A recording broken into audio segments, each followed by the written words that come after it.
अस्सलाम वालेकुम। शुरू करती हूँ अल्लाह के बाबरकत नाम से जो बड़ा मेहरबान है, आज रहम करने वाला है। बिस्मिल्लाहिर्रहमानिर्रहीम।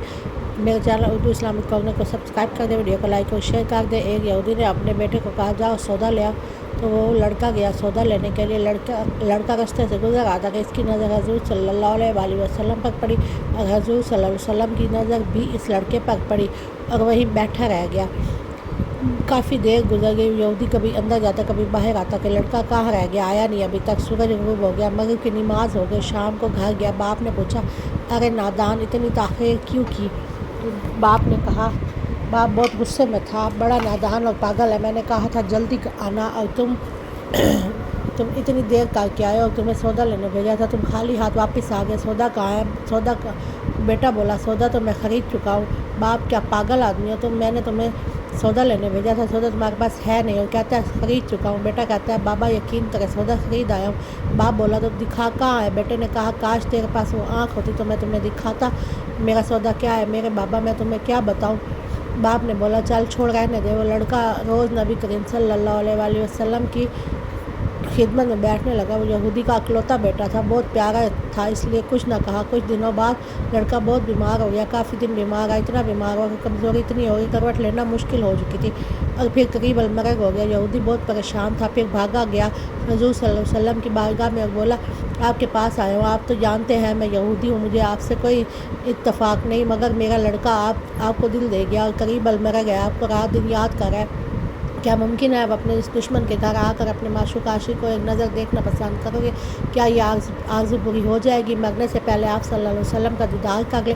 वो किसी और चीज़ की आरज़ू नहीं कर रहा। आप सल्लल्लाहु अलैहि वसल्लम ने यह नहीं फरमाया कि मैं जाऊँगा या नहीं जाऊँगा। आप सल्लल्लाहु अलैहि वसल्लम ने फरमाया, अबू बकर उठो, उमर उठो, अली उठो, उस्मान चलो, बाकी जो भी है सब चले, आपके आशिक का दीदार हम भी करें। आप अपना दीदार इसे देते हैं, आखिरी लम्हा है, आँखें बंद करने से पहले इसे कुछ देना चाहते हैं, चलो चलते हैं। यहूदी के घर पहुंचे तो लड़के की आंखें बंद थी। हज़ूर सल्लल्लाहु अलैहि वसल्लम का सरापा करम ही करम है। लड़के की पेशानी पर हाथ रखा, अपना दस्ते अक़दस रखा, लड़के की आंखें खुल गई, जैसे ज़िंदगी लौट आई हो, जिसम में ताकत आ गई, नातवानी में जवानी आई।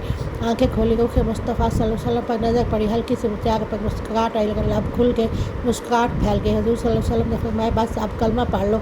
लड़का अपने बाप का मुँह तकने लगा कि तो वो यहूदी बोला, मेरा मुँह क्या तकता है? अबुल कासिम मोहम्मद अब्दुल्लाह सल्लल्लाहु अलैहि वसल्लम जो कहते हैं कर लो। लड़का बोला, या रसूलुल्लाह सल्लल्लाहु अलैहि वसल्लम, मेरे पास तो कुछ भी नहीं है। आप सल्लल्लाहु अलैहि वसल्लम ने फरमाया, बस तुम कलमा पढ़ो, मैं जानो जन्नत जाने, तुम मेरे हो जाओ, जन्नत भी तो मेरी है, जन्नत में ले जाना मेरा काम है। लड़के ने कलमा पढ़ा, जब इसके बड़ा कलमे का नूर अंदर चला गया, नूर आंखें बंद हुई, लब खामोश हुए। इस लड़के का बाप वो यहूदी बोला, मोहम्मद सल्लल्लाहु अलैहि वसल्लम, मैं आप दोनों मुखालिफ हैं, इसलिए ये लड़का अब मेरा नहीं है, अब ये इस्लाम की मुक़द्दस अमानत है। काशाना नबूवत सल्लल्लाहु अलैहि वसल्लम से इसका जनाजा उठता भी इसकी इज़्ज़त है, ले जाओ इसको। फिर आप सल्लल्लाहु अलैहि वसल्लम ने फरमाया, सदीक़ उठाओ, उमर उठाओ, उस्मान आगे बढ़ो, बिलाल आओ तो सही, अली चलो, दो कंधा सब उठाओ इसे। आका सल्लल्लाहु अलैहि वसल्लम जब यहूदी के घर से निकले तो ये फरमाते जा रहे थे, अल्लाह का शुक्र है जिसने मेरे सदके इस बंदे को बख्श दिया, इस अल्लाह का शुक्र है जिसने मेरे सदके इस बंदे को बख्श दिया। अल्लाह अकबर, क्या मकाम होगा इस आशिक की मैयत का, जिसको अली, उस्मान, अबू बकर सदीक़, उमर बिन खत्ताब, बिलाल हबशी रज़ी अल्लाह तआला जैसी मशहूर शख्सियात कंधा देकर ले जा रहे हैं। और आगे आगे मोहम्मद मुस्तफ़ा सल्लल्लाहु अलैहि वसल्लम है। कब्र तैयार हुई, कफन बनाया गया। हज़ूर सल्लल्लाहु अलैहि वसल्लम कब्र के अंदर तशरीफ़ लगे, कब्र में खड़े हुए, काफ़ी देर खड़े रहे और फिर अपने हाथों से इस आशिक की मैयत को अंदर उतारा। आप सल्लल्लाहु अलैहि वसल्लम कब्र के अंदर पंजों के बाल चल रहे थे, मुकम्मल पाँव मुबारक नहीं रखे थे। काफ़ी देर के बाद आप सल्लल्लाहु अलैहि वसल्लम कब्र से बाहर आए तो चेहरा पर थोड़ी थोड़ी जर्दी फैली हुई थी, थकन महसूस हो रही थी। सहाबा पूछते हैं, हज़ूर सल्लल्लाहु अलैहि वसल्लम ये क्या माजरा है, आप तो ये बताएं, आपने कब्र में पाँव मुबारक मुकम्मल क्यों नहीं रखे? आप सल्लल्लाहु अलैहि वसल्लम पंजों के बाल क्यों चलते रहे? तो करीम से आका सल्लल्लाहु अलैहि वसल्लम ने फरमाया, कब्र के अंदर बेपनाह फरिश्ते आए हुए थे, इसलिए मुझे जहाँ जगह मिलती मैं वहीं पंजे रख रहा था, पाँव नहीं रख रहा था, ताकि मेरा पाँव फरिश्तों के ऊपर ना आ जाए। फिर सहाबा ने पूछा, आप सल्लल्लाहु अलैहि वसल्लम कब्र के अंदर क्यों गए? आप सल्लल्लाहु अलैहि वसल्लम हमें कहते हैं हम चलते हैं। तो सहाबा सुभान अल्लाह, खूब से जवाब आया कि मैंने इस लड़के को बोला था ना तेरी कब्र को जन्नत बनाऊंगा, तो अब इसी कब्र को जन्नत बनाने कब्र के अंदर चला गया था। तो फिर हज़ूर सल्लल्लाहु अलैहि वसल्लम थके हुए क्यों हैं? थका इसलिए हो कि फरिश्ते और हुए इस आशिक के दीदार के लिए आ रहे थे और मेरे वजूद से लग कर गुजर रहे थे, इनकी वजह से मैं थक गया हूँ। मेरे चैनल उर्दू इस्लामिक कॉर्नर को सब्सक्राइब कर दे, वीडियो को लाइक और शेयर कर दे, दुआओं में याद रखना। अल्लाह हाफिज़, फ़ी अमान अल्लाह।